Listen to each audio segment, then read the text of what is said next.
Welcome to POL Classics. Be sure to check out the best of POL from over the years. It's at its most popular day and time, and guess what? It's only on WNEP+.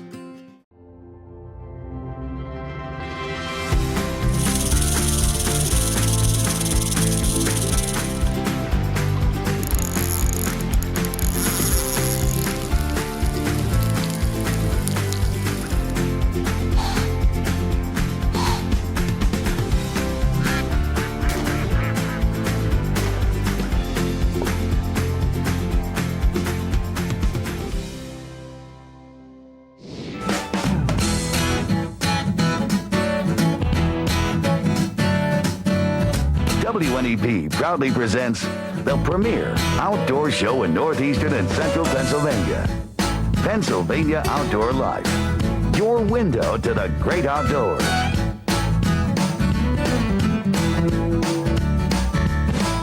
Tonight on Pennsylvania Outdoor Life. Decoys, dogs, and a calling lesson. Plus, we'll take you on a different kind of duck hunt. This season lasts for 8 months. Lace up those hunting boots.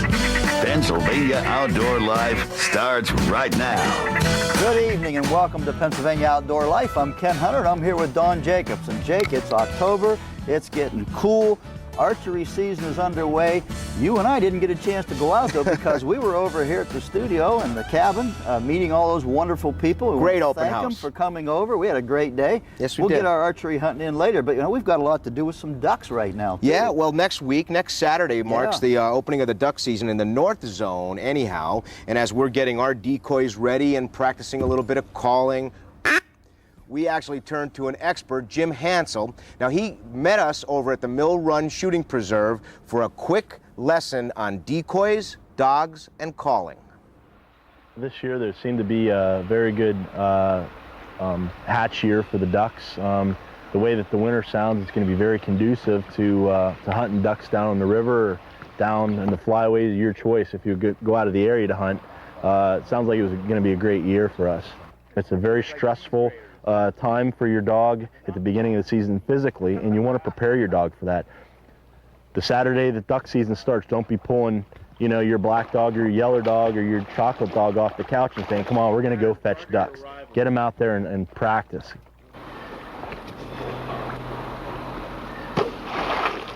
Drake.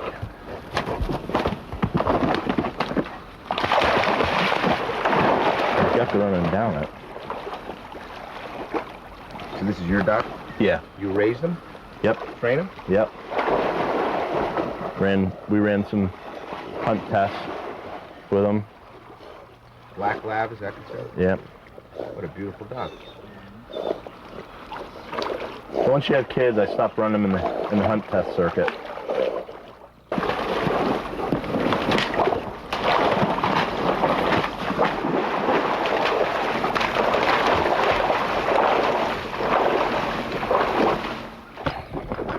What we're going to do is put out about a dozen floating decoys and some silhouettes here on the bank.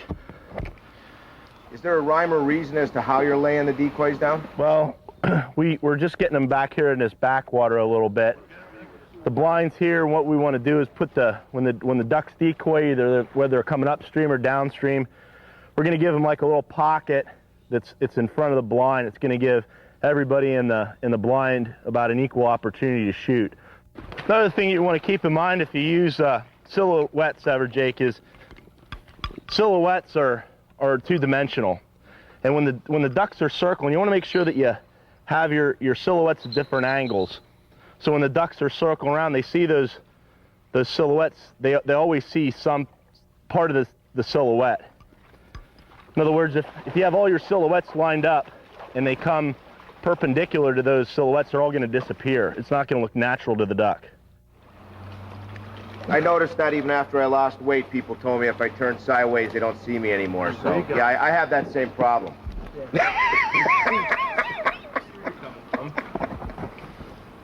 So, that's why I have to turn like this way when I'm talking to people.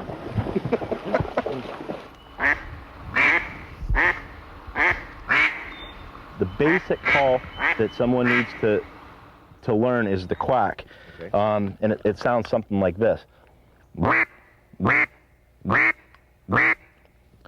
That's what you hear when ducks are on the water. They're talking to each other. Everything seems to be good. Everything is built off of that quack, Jake. And what we're going to see here today is when I start calling, there's a greeting call and there's a hail call, and those are just a series of these quacks.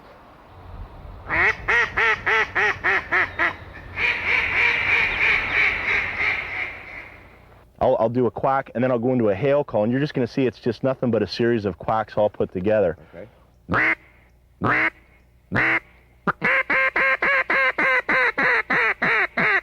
That would be a hail call. Hey guys, we're down here. And when ducks are on the water, they're going to see other ducks in the sky, and you will never hear a hen mallard make that exact noise. You're going to hear different hen mallards on the water making those sounds all together. So it's an unnatural sound, but to the ducks circling around, it's going to sound like a couple different mallards there greeting them, saying, "Hey, here we are." Once the ducks get a little bit closer, you're going to give a little bit of confidence. It's like, oh boy, the water's nice today. There's some food's here. Yeah, the food's here. And what you're going to do is you're going to give them, I call it a hen on the water, and I'll go from my quack into that greeting call and into just a little bit of a, oh, everything's nice down here call.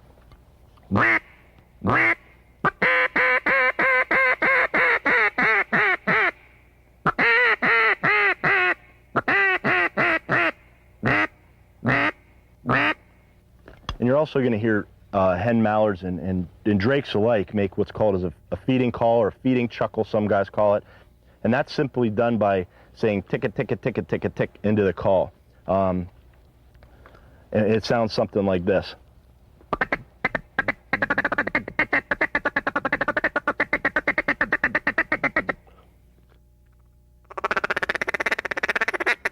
And again, that's the tick, tick, tick, tick, the feeding call of the mallard duck. You know, Ken, one of the things that my buddy Charlie and I have been doing for years is wrapping our decoys a certain way.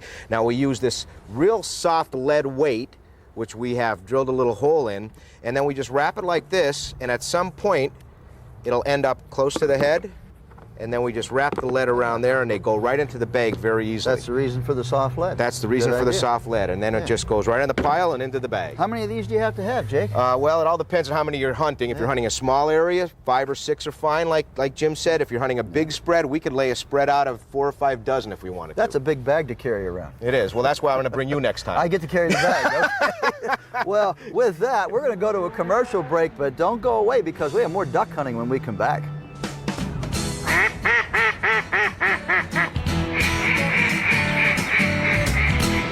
We'll have even more POL Classics on WNEP Plus right after this.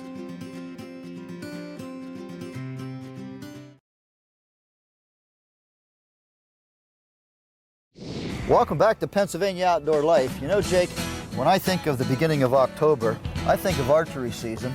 I haven't done a lot of duck hunting, but I'm learning a little bit about it. Now, when I look at these decoys, it looks like they're slightly larger than life size. Is there a reason for that? Well, there is, just to get a real good look at, from the duck's perspective, they see a bigger bird because they don't have any idea what's big and what's small. I mean, look at some of the geese decoys that they use, or the goose decoys. Some of them are huge, some of them are smaller. The whole person gets down inside and they don't seem to be concerned. It certainly won't scare them away. Maybe it'll just draw their attention because they're a little bit bigger. But I learned a lot about duck hunting when we visited Mill Run Shooting Preserve over there in the Lycoming County area. Now, Jim Neerhoff, who's the owner, called us and said, I've got a new project we're working on. It's called Duck Hunting at a Preserve. Jim Hansel was our guide, and joining me on the hunt was my hunting buddy, Ray Murdoch.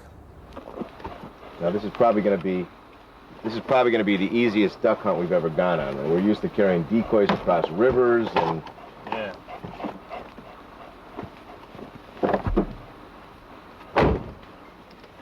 All right. Okay.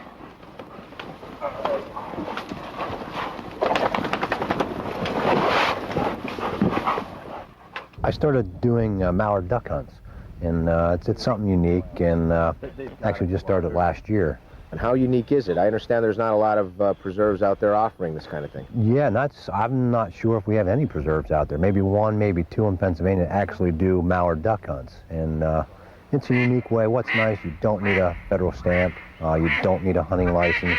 There's no bag limit. And, you know, you can go out and have a good time. You don't have to invest in a dog or a boat or decoys. And, you know, you can just go out and enjoy yourself.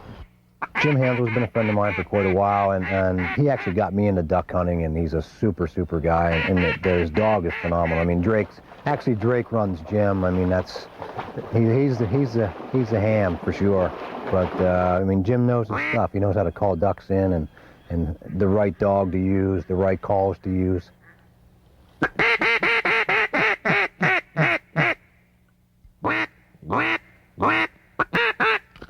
Take him. Drake.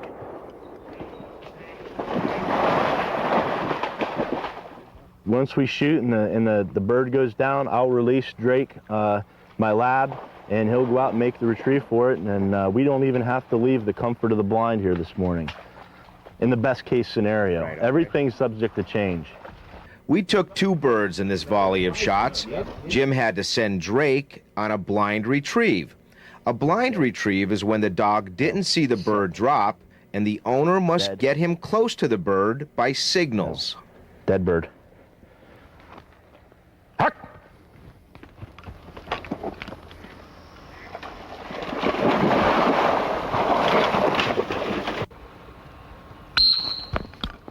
Hark!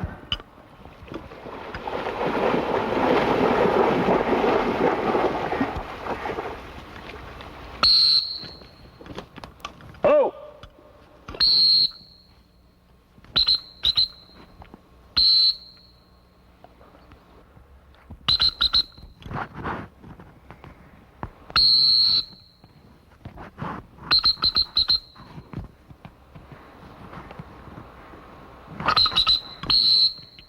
Sit. Over. Hunt him up. Hunt him up.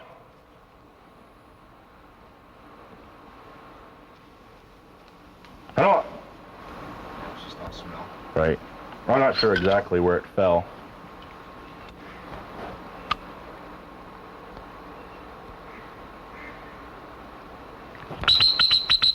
Good dog. Wow, that's pretty cool. Good. Here. Heel. Here. Good. Oh, Good dog. Jim, that was neat. That was neat. Here, bud. Kennel. Sit. That was neat. Why don't these birds, once they hit the sky, just take off? I mean, how can you control that? They have like a homing instinct, I would call it. You know, they're very family oriented. They call each other back and forth. So what you're trying to do is intercept them from a roosting area to a feeding area.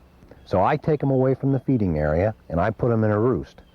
Then they're going to lift up and they're going to fly back, and it's your job or the caller's job to call them in and actually, you know, harvest that bird. And it's real duck hunting.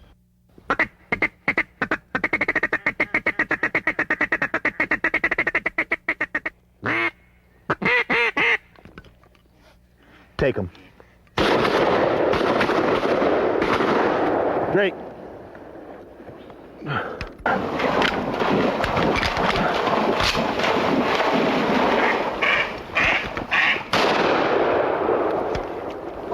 Son of a gun. Once we spot them, I'm going to work them with and see how they react to different types of calling.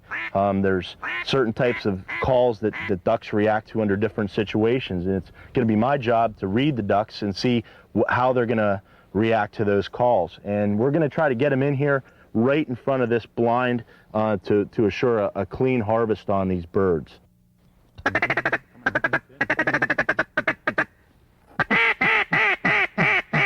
Take them out the back if you can.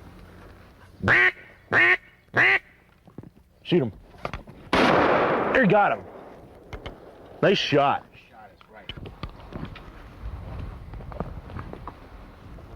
Yep, he's got it. Good. Good dog. All right. Good. Hold. Drop. Good dog. This is duck hunting. Is exactly what this is, like as you put it. You're going to see birds. You're going to have to rely on the the guide to call the birds in. I'm going to be relying on you guys to stay put and minimize the movement inside the blind. These birds are real ducks, and they are going to flare the same as real ducks do in a hunting situation. So all the precautions and all the steps that you take out in the wild to hunt ducks, you're going to apply those here at Mill Run. Coming in, ready, take them. Nice shot, drink. Nice calling. That bird just swung right around in there. That was beautiful. We get them right there in front of you. You know, we get a clean harvest, and you know, this is the results you get. That's fun. That's a lot of fun. Jim Neerhoff, Mill Run, a real class act out there in Lycoming County. And of course, we've got to thank our guide, Jim. He does an incredible job calling. And you know, I hate to say it, but I had to hold up all the shooting, and my buddy Ray's going to kill me because he shot most of them anyhow. I'm sure he enjoyed that. Oh, he did. First time for him, wasn't it? First time for him. And you have to thank all those guys that go out or actually go out and do it on the river and stuff like that have invited us over the past. But that was just an exciting hunt. You know, it was a way to do it. I have to show you real quick, decoy bags. They come in all sizes and all shapes. This one was actually made for me by my daughters for Christmas, as a Christmas present. And I throw my decoys in, throw a little loop in it, and carry it over my shoulder. So basically you need anything. Burlap bag works, it doesn't matter. You don't have to get too fancy. That. Well, listen, we're going to go to a break, but when we come back, we're going to tell you more about how you can get a hold of Jim Neerhoff and do some duck hunting and pheasant hunting.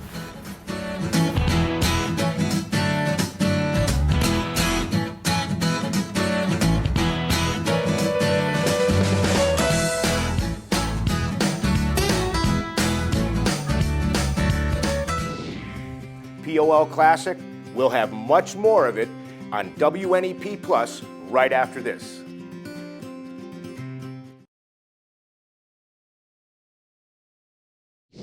Welcome back to Pennsylvania Outdoor Life. Jake, we're kneeling down here next to this thing growing on a stump. What is this, and what's going to happen? This is a sheep's head mushroom, and this just isn't any ordinary stump. We did a lot of stories by here. Take a look. There's the cabin. We had to cut this tree down because of termites. And look what popped up out of this. Now, this is called a sheep's head mushroom, and you have to make sure that you leave the roots in it. So what I usually do when I find one this big, unless I can get underneath it, is I cut it like this, okay? And then I come right underneath it, and I try to get as much of the mushroom out as I can. Just watch your hand there. Okay. Okay? And you just try to get as much of the mushroom out as you can, and it should come out in one big giant chunk momentarily. Now, the key to this mushroom is, as long as it's not buggy and as long as it's not as long as it doesn't have big pieces of twigs and stuff in it, you take this home, and each one of these little pieces is a piece of edible mushroom. So I usually boil it twice in just regular water and freeze it in a bag of water, right? Fill it up. But this piece right here, I just slice that nice and thin. And imagine that hitting a frying pan with a little bit of garlic and butter in it. You know what? It does. It looks good to me. Now, we've left a lot of the root base in here, and we'll continue to try to do that. But if you want to, Ken, you could take that chunk home with you when you leave. I will. My wife will be thrilled. Sheep's head mushroom. I don't know Latin names. I don't know anything, but we've been looking for these and find these around. And usually where they come up one year, they'll come up another year. So I'm going to continue to cut some more of this out. While you're doing that, we're going to go to Jim Neerhoff again. He's going to tell us a little bit more about his hunting preserve. We do pheasant hunts, chucker partridge hunts, bobwhite quail. We have a full course sporting clays. We offer trout fishing. So I mean, a good variety of everything. We offer meals, lodging, anything like that. We have a full kennel. So I said, if you don't have a dog, we have dogs. We have guides. I mean, guys can come out and do it themselves, though, and that's what makes it nice. They can come out and call their own ducks in. And the seasons are really just starting for you. Yep, and it runs 8 months out of the year. So you can always find time to take, a youngster out, because you got 8 months, not just, 3-4 weeks here or a month here. You got 8 months of hunting, and you can really find that time to say, hey, let's go do a hunt. And they just give you a call and you'll set them up. Yep, make a reservation and we'll get in here. Jake, while you're diligently cutting this up, tell me, where do you find these things normally? Well, I tell you what, a gentleman in Nesquehoning, Mr. Kutchka, I believe, taught me that you could find them mainly on the root systems of oak trees. Now, I found them in the middle of areas where it didn't matter what trees were around, but typically, and this was an oak tree, typically they are on the root system or an old stump of an oak tree. This is incredibly perfect that there's no bugs and there's nothing's been chewing on it. This is a perfect sheep's head mushroom, and I can't wait to get boiling it and throw it in the frying pan. I am looking forward to this later this evening. It should be pretty delicious. Well, we're going to go to a break, but when we go to a break here, I want you to look at the screen, and we're going to give you Jim's address here. If you want to reach Jim Neerhoof at Mill Run Hunting Preserve, it's 570-546-9164, or you can contact him on his website at millrunhunting.com.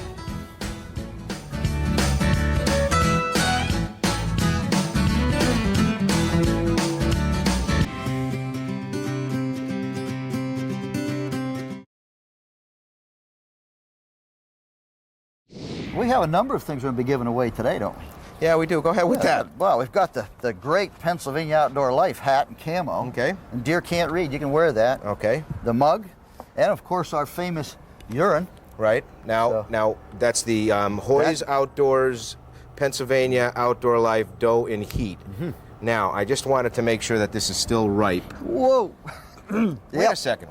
Yep. No defrance. No, is it the same as what I've been using? Whoa. The Pennsylvania Outdoor Life Doe in Heat. We've got 2 bottles going to hopefully a prospective archery hunter, and let's make sure that stuff will definitely work. Let's make sure that goes over there. Let's roll out the barrel here, Ken. Of course, we've got some stories. You got a mushroom story coming up. Mushroom story coming up. Black powder, right? Black powder. A lot of interesting things yet, and you know, there's still a lot to come in this year. There's still fishing some yet to do, so we're going to forget the good old fishing. And we have to do it because we get paid for it. Yeah. That's the bummer of the whole thing. I have 2 here. I got to get rid of one of these. Separate They're stuck one of together. those. I can't get them unstuck. There All right, we there got you go. it. Who's the winner of this lovely stuff here? Okay, the lucky winner is Mildred Stripe of Orwigsburg, Pennsylvania. Mildred, congratulations. On behalf of everybody here at Pennsylvania Outdoor Life, I'm Don Jacobs, along with Ken Hunter. We wish you the very best in the great outdoors. That's all we have for tonight. Yeah, have a great day. All right, take care.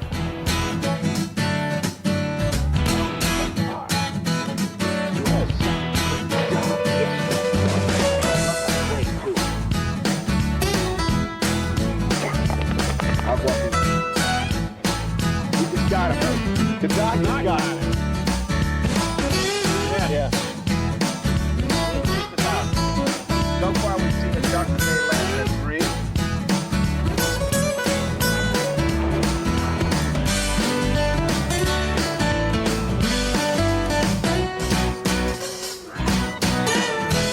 3. Pennsylvania Outdoor Life is a local presentation of WNEP TV. We're proud to serve northeastern and central Pennsylvania.